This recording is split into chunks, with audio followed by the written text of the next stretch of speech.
Nina Simone's album came out in 1965. And this is obviously, and it was called Pastel Blues.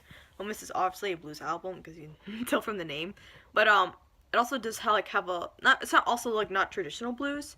Um, Actually, Nina Simone was originally like trained in classical like piano. But she was rejected from the famous college, so she went around singing in clubs and where she got into like jazz music and blues and stuff. Um, and you can also like hear that in an element, the classical element in her music. She uses uh, she also grew up singing gospel songs. She also like sang in the church and things. And she grew up in a religious home, and that it's like a big influence on her as well as the classical music, classical training. Um, but like she uses like the different influences on her music are like jazz and folk music, but like her album isn't really those. It's a lot. It's blues with like an influence with like influences from those different styles. But she also uses like jazz and folk music to make the blues music her own. It's also kind of sounds futuristic from like when it was recorded with like because of the styles. Um, she also has like an extremely unique voice, especially for a woman. She has like a really low voice, which is unusual, especially like that low of a register. But she's like able to reach like a range of notes, not just like the low ones.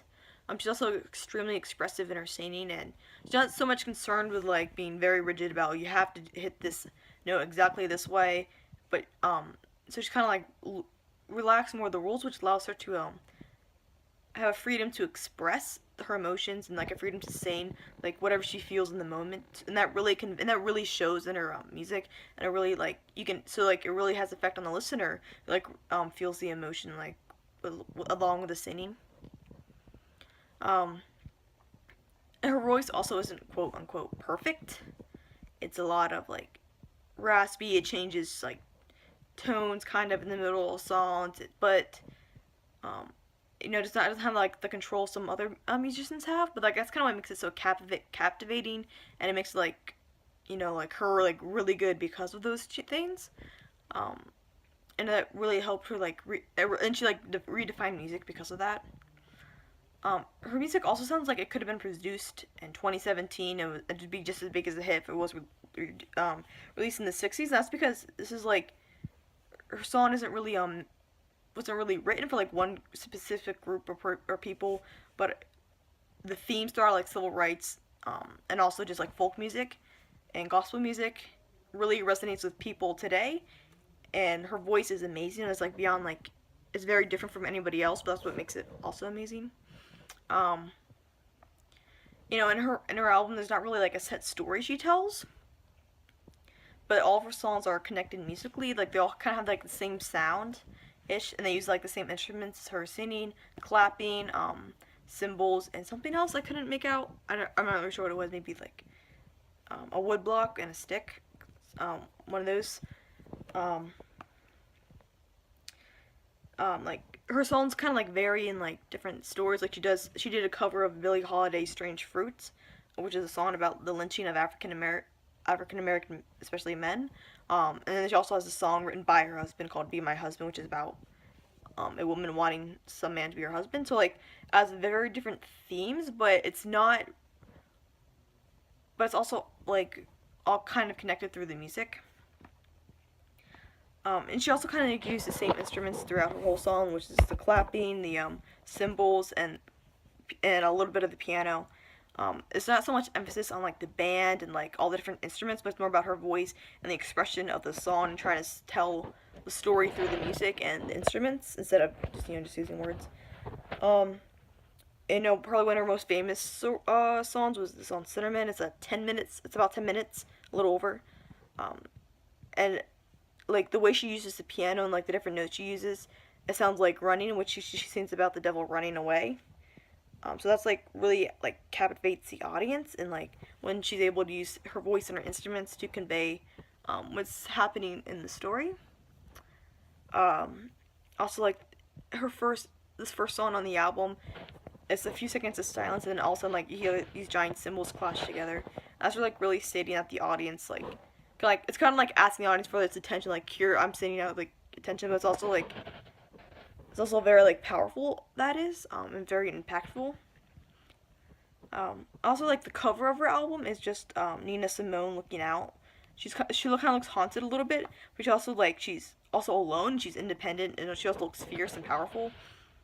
And I think that kind of like sums up who Nina Simone is. Like she doesn't really go by the conventional rules. She's very independent. She's very outspoken, especially like with the civil rights. As she was like a big civil rights leader icon. But she was had a big part in that, or activist, civil rights activist. And her music reflects that as well. But also like because Nina Simone was so like successful, she really defined the music industry, redefined it for women, especially women of color, and to show that you don't have to go by the conventional standards in order to be beautiful, or you don't have to sing what somebody would expect you to sing based on what you look like. And I think that was also very powerful for a lot of people, especially when you're battling like identity issues. And you can just like hear like Nina Simone's like struggle through her music. Like that's how she kind of conveys it.